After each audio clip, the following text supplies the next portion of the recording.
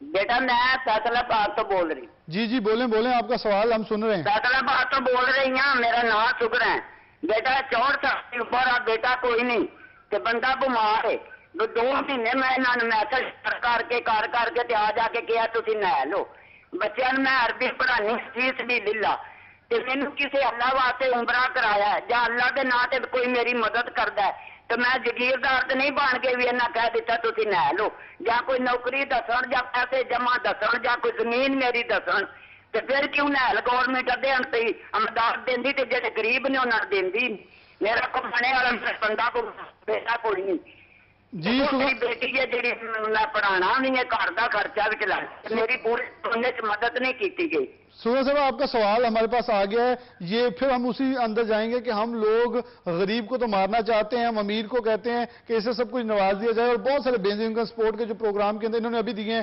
یہاں میں پھر اس کا ذکر کروں تو پھر تکلیف بھی کچھ لوگوں کو ہوتی ہے کہ احساس پروگرام والوں سے احساس پروگرام کے پیسے چھینے جاتے ہیں لوگوں کو ان کے پیسے نہیں ملتے اور MNA MPs تقسیم کر رہے ہیں پتہ نہیں ہم کون سے نظام کے اندر کون سے مدینہ کی ریاست چلا رہے ہیں کووڈ-19 کے اندر علماء کا کردار اور علماء کیسے سے لے کے مزید آگے چل سکتے ہیں کردار بڑا اچھا رہا ہے بہت ہی بہترین رہا ہے عمران خان صاحب نے خود تسلیم کیا کہ ہماری مساجد سے کورونا نہیں پھیلا بالکل یہ کریڈٹ جاتا ہے پاکستان میں تمام مسالک کے علماء کرام کو کہ جب یہ وبا آئی ہے پاکستان کے اندر تو انہوں نے بہت مستعدی سے اپنے جو فالوورز تھے ان کو اس بات پہ قائل کیا کہ جناب ابھی یہ جو ضروری اقدامات ہیں SOPs ہیں ان کے اوپر عمل ہونا چاہیے اور اس کے علاوہ دیکھیں ہماری سوسائٹی کے اندر علماء کرام کا ایک انفلوئنس ہے بہت سارا ہر ایریے میں لوگ ان کی بات کو فالو کرتے ہیں اور سمجھتے ہیں بیسیکلی جب یہ کووڈ-19 آیا ہے تو اس وقت ہم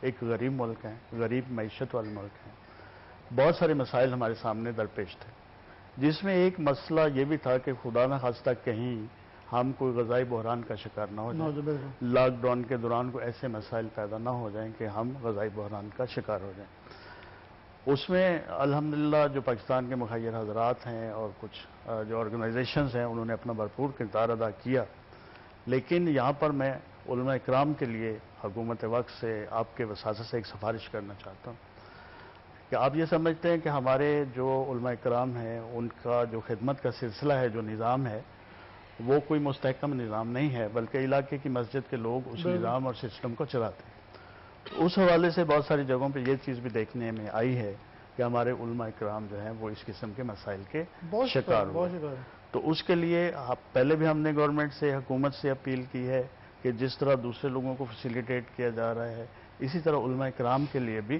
کوئی ایک اچھا پیکج جو ہے وہ اناؤنس کیا جائے اور ان کے لیے بھی جو یہ مشکل حالات ہیں اس میں آسانیاں پیدا کی جائیں اس میں آسانیاں پیدا کی جائیں مفتی صاحب کی طرف بڑھتا ہوں آپ جا کے ڈیفینیٹلی جمعے خطبے کے اندر بھی بتا رہے ہیں چیزوں کو لوگوں کو آگاہ کر رہے ہیں کیسے سمجھتے اس وقت کتنی ضرورت ہے اس امر کی کہ ہمارے جو علماء کرام ہیں بہت اچھی مجھے بات لگی کہ علماء کرام کو سپورٹ کرنے کی ضرورت ہے اخوت فاؤنڈیشن کا مجھے ایک کام بڑا پسند ہے کہ مساجد میں جا کے لوگوں کو بلا سود قرضے دیتے ہیں تاکہ لینے والا بھی خدا کا خوف رکھ کے اسے واپس کرے تو یہ اگر احساس پروگرام بھی احساس جہاں سے نکلتا ہے جو دین سے نکلتا ہے جس مسجد سے نکلتا ہے جس اللہ کے گھر سے نکلتا ہے اگر وہاں بیٹھ کے تقسیم ہو جاتا تو میرے خیال میں بہت ساری جو خامیاں کوتاہیاں تھیں وہ اس کے اندر سے کور اپ کر سکتے تھے ہم جی بالکل میں آپ کی بات سے اتفاق کرتا ہوں یہ مسجد جو ہے وہ شروع سے ہی تاریخ اسلام میں شروع سے ہی یہ مسلمانوں کی جو دنیاوی ضروریات ہیں ان کا بھی ایک مرکز رہا ہے بالکل ہے اور اس وقت بھی جو علماء کرام ہیں ان سے بھی